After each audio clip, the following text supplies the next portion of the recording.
देश में corona virus की दूसरी लहर की घटती रफ्तार के बीच महाराष्ट्र स्वास्थ्य विभाग ने डेल्टा प्लस वेरिएंट को लेकर एक अहम चेतावनी दी है। महाराष्ट्र कोविड-19 टास्क फोर्स और मेडिकल एक्सपर्ट की टीम ने चेतावनी देते हुए कहा है कि अगर कोरोना वायरस प्रोटोकॉल का ठीक ढंग से पालन नहीं किया गया तो संभावित तीसरी लहर के दौरान राज्य में कोविड के एक्टिव मामलों की संख्या दुगनी हो सकती है। देश में कोरोना की तीसरी लहर की चिंता के साथ साथ अब महाराष्ट्र में डेल्टा प्लस वेरिएंट से संक्रमित मरीजों को मिलने से अफरा तफरी मच गई है। महाराष्ट्र के स्वास्थ्य मंत्री राजेश टोपे ने जानकारी दी है कि महाराष्ट्र में 21 डेल्टा प्लस वेरिएंट का मामला सामने आया है। वहीं स्वास्थ्य विभाग ने एक अधिकारी ने बताया है कि महाराष्ट्र में डेल्टा प्लस वेरिएंट की वजह से तीसरी लहर आ सकती है और इस बार संक्रमण दुगनी रफ्तार से फैल सकता है।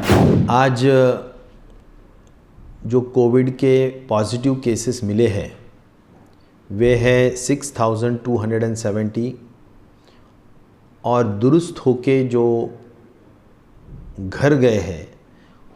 वे केसेस है 13,758। तो कुल मिला के एक्टिव केसेस आज की तारीख में 1,24,000 है। इससे पॉजिटिविटी रेट आज की जो है 4.4 है और हमारा जो रिकवरी रेट है वो 96% है। तो काफ़ी हद तक महाराष्ट्र की स्थिति स्टेबल है और ग्राफ जो है वो दिन ब दिन फ्लैटन होते जा रहा है और निश्चित तौर पर ये समाधान की बात है। आज जो डेल्टा प्लस वेरिएंट के बारे में जो चर्चा हो रही है उसके हद तक मैं कुछ कहना चाहूँगा कि महाराष्ट्र शासन ने, स्वास्थ्य विभाग ने एक इनिशिएटिव लिया है जिसके तहत होल जीनोमिक सीक्वेंसिंग के बारे में हम हर डिस्ट्रिक्ट में 100 केसेस सैंपल्स की तौर पर ले रहे हैं और इस 100 सैंपल्स के माध्यम से हम ये जानना चाहते हैं कि डेल्टा प्लस वेरिएंट इसमें आइडेंटिफाई हो रहा है या नहीं। मैं ये कहना चाहूँगा कि करीबन 7,500 केसेस के सैंपल्स लिए गए। 15 मई के बाद यह प्रोग्राम शुरू हुआ है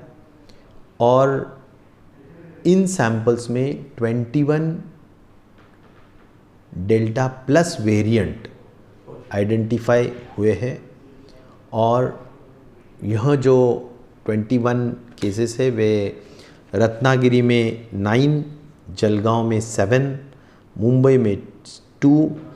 पालघर, सिंधुदुर्ग एंड ठाणे में 1 रिस्पेक्टिवली ऐसे यह केसेस मिले हैं। तो मैं ये कहना चाहूँगा कि इन केसेस के हद तक स्वास्थ्य विभाग ने जो इंस्ट्रक्शंस दिए हैं, नंबर 1 जो इंडेक्स केसेस आइडेंटिफाई हुए हैं उसके पूरा डिटेल इन्फॉर्मेशन हम ले रहे हैं, जिसमें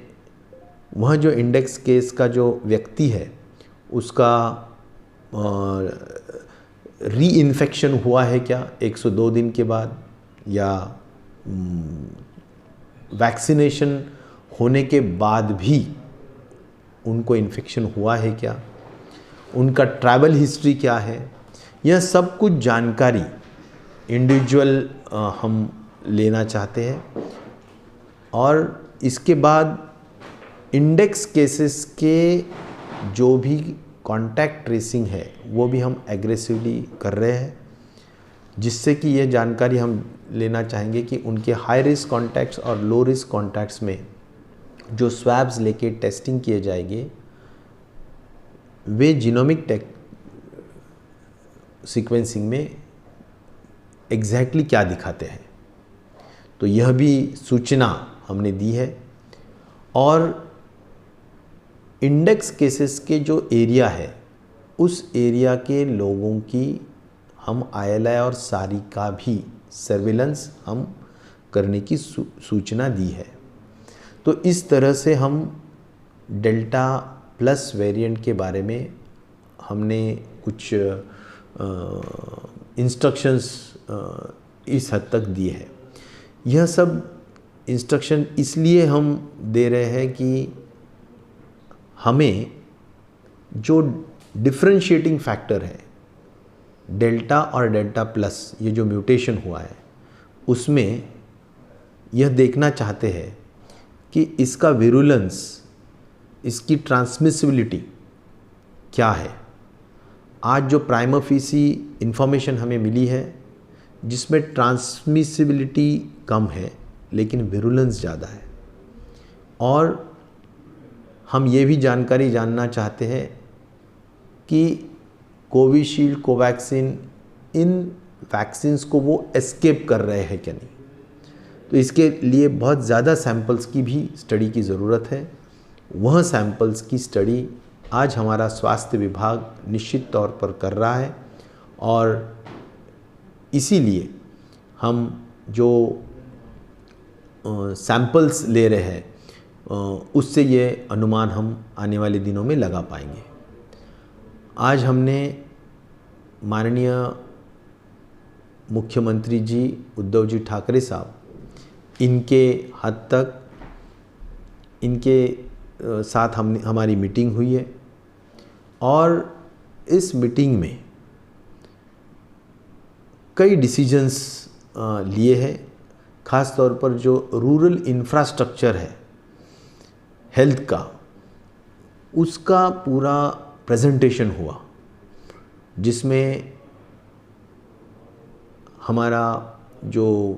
डैशबोर्ड है आने वाले दिनों में थर्ड वेव का अनुमान जो हम लगा रहे हैं उसका डैशबोर्ड एक देश में सर्वोत्तम डैशबोर्ड राज्य के स्वास्थ्य विभाग ने बनाया है, जिसके माध्यम से बेड्स, ऑक्युपाइड बेड्स,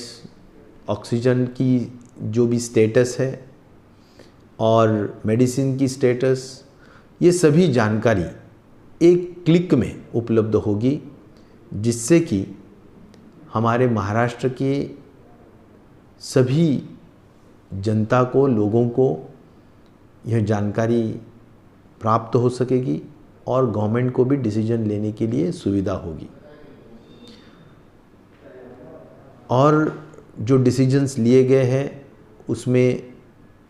इंफ्रास्ट्रक्चर हमें आने वाले दिनों में भी विकसित करना है। जो हमारा ख़ास तौर पर मंजूर किए हुए जो संस्थाएं हैं, जैसा कि पब्लिक हमारा रूरल हॉस्पिटल हो या सब डिस्ट्रिक्ट हॉस्पिटल हो या